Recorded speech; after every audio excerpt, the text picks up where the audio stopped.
We're renovating the floor in this upstairs room. It's got a fairly big space, 7.4 meters on one side and about 4 meters on the other. So lots of planks needed. This is the product we're using. It's Chrono Swiss laminate, really nice finish over a barrier plus underlayment. So this is a floating floor, doesn't get nailed or glued down.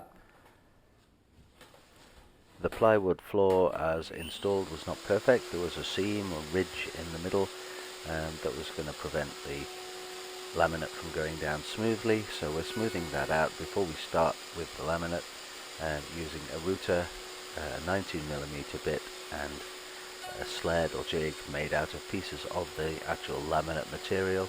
This made it easy to swing the router around and shave off the peak of this ridge, make it smooth enough for the laminate to go down real nice.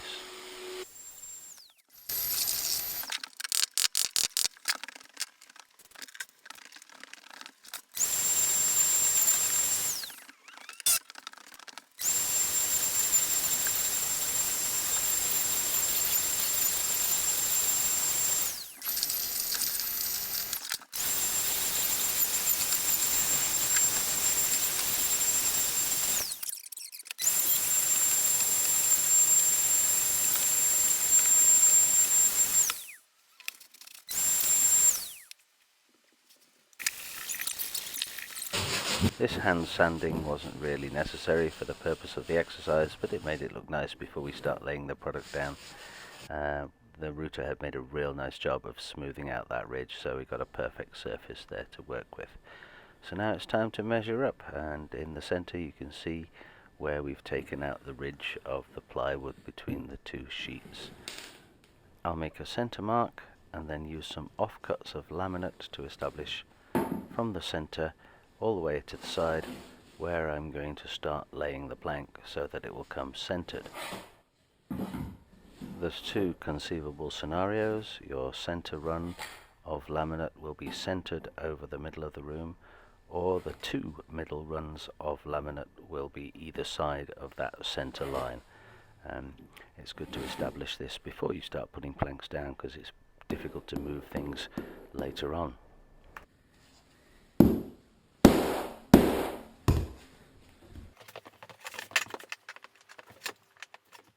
And when I get to the wall, I find that slightly more than half a width of a plank will be needed at the side, which is great. Now we know where we're going to start, we can put down the first run of Barrier Plus. This is a 2mm thick foam and moisture barrier, soaks up any small imperfections in the subfloor, and this goes edge to edge all around the room in 1 meter strips. With the first strip down, you can go back to a reference point, which is an offcut I screwed into the floor. Check that that's aligned against the center line, so everything's going to be straight, and then just use some more offcuts to build up towards the wall to get the position for our first run of laminate planking.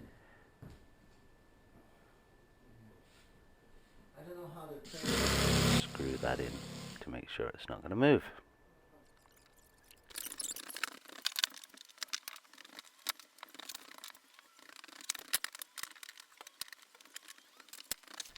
And after about half a day of preparation, we're finally ready to start laying planks. I'll snip the top edge off the first piece, and we'll use a spacer to keep that a consistent 8mm from the wall.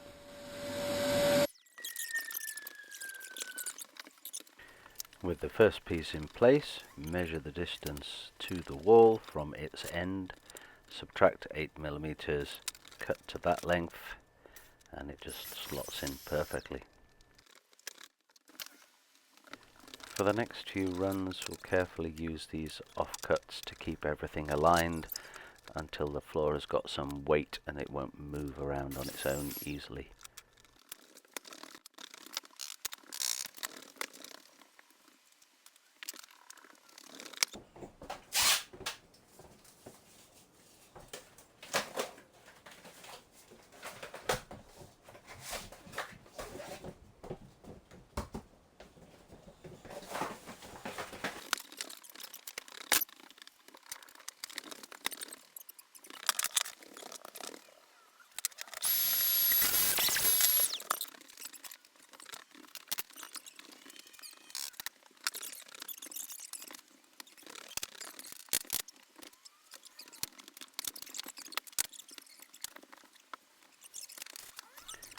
Mostly now it's a repetition of that process until we reach a tricky bit like a notch around a door frame, or in the case of this room, a big beam sticking into the floor that we have to work around.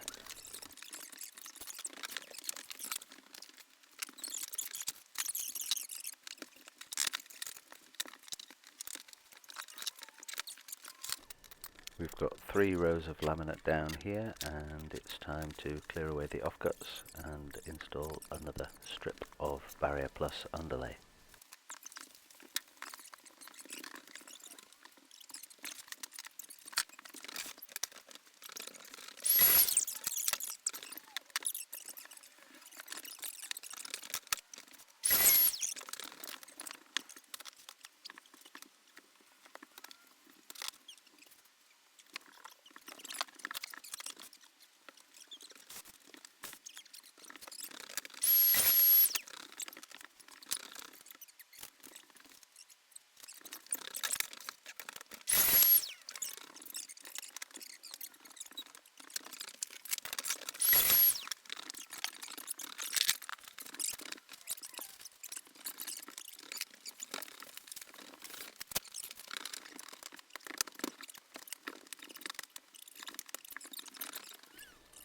Coming up to the door frame, we need to cut out a notch. I'll cut that with a handheld rechargeable multi-tool and oscillating saw.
And this is the next notch on the other side of the door frame.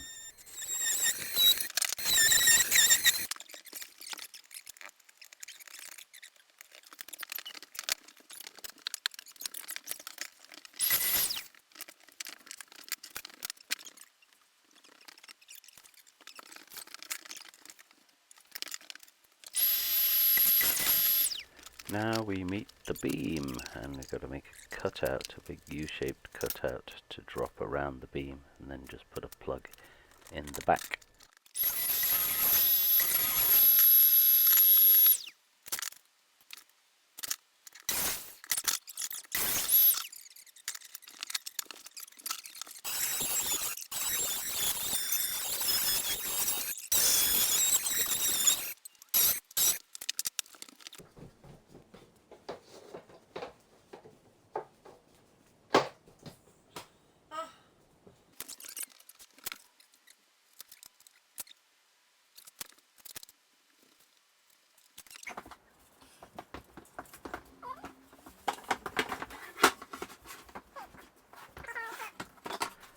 And it's like that all the way to the other side of the room, apart from the end pieces. So let's talk end pieces. We can't fit a full plank in here, that's fine. But the wall contour isn't straight. We want to follow the wall contour with our end pieces with an 8mm gap. So what I'm going to do is take out this first run, save that for later, put 2 other pieces in there, and then use a tracing stick to follow the exact contour of the wall, draw a line, cut along that line, and then those pieces will go very nicely there against the wall with the right gap. So I'll just mark out the 2 pieces from the first run that I'm going to save for later. We'll call them B.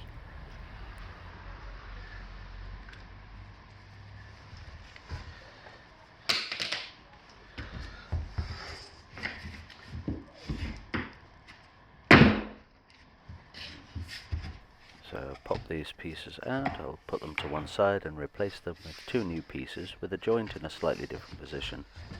And these 2 will be cut and become our side pieces. Each laminate piece is 243mm wide, so to allow for spacing we'll add 8mm to that, and that's the distance we want to trace from the wall. So I get a stick that's 251 and use that to mark some dots along the end pieces. That will give me a nice tracing of the contour that I can cut along. Oh, and this notch, we can mark around that using the spacer again. Join the dots and chop along the lines. And this could be done with a circular saw or a jigsaw, but we have the table saw, so might as well use it. Makes things a bit quicker.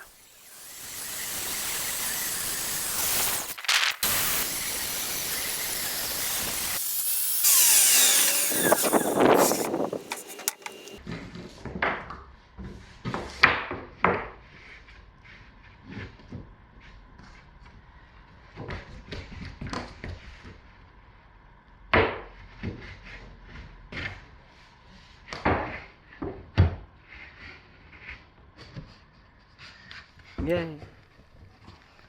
Okay, so we'll put some skirting boards in later. Looking at how the house was when they bought it, and this room has really come on a long way. It looks much more comfortable and livable.